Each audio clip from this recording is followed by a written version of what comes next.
के देहाती भोजपुरी लोकगीत चैनल पे। तो आज रुआ लोग के बीच हमने के एगो सावन के गीत सुना जाए। तो वीडियो पे तक जरूर बनल रही, कैसा लगी कमेंट में जरूर बताएं।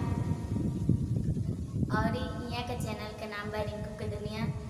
तो रिंकू के दुनिया में जाए और रुआ लोग सर्च मारी और देखी, बहुत अच्छा गीत पर आवेला। और यहाँ के लाइक करी, शेयर करी, ज़्यादा से ज़्यादा इहों का सपोर्ट करके अपना बीच में इहों के रखी लो। और इहों के चैनल पर बहुत अच्छा गीत आवेला। धन्यवाद। सैया एक दिन आई थी अपना ससुराल में, सावन के बाहर में ना। सैया एक दिन आई थी अपना ससुराल में, सावन के बाहर में ना।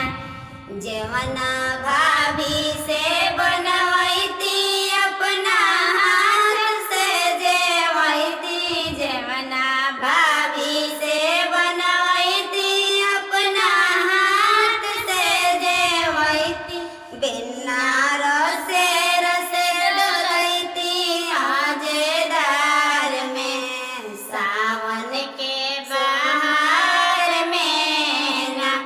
बेनिया रसे रसे डोलाई थी मजेदार में, सावन के बाहर में ना। सैया एक दिन आई थी अपना ससुराल में, सावन के बाहर में ना।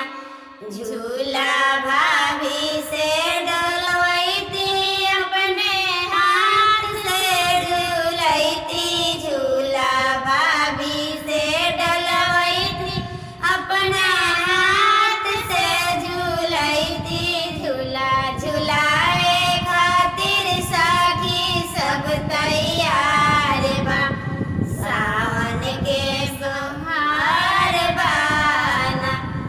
झूला झूलाए खातिर सखी सब तैयार बा, सावन के बाहर बाना।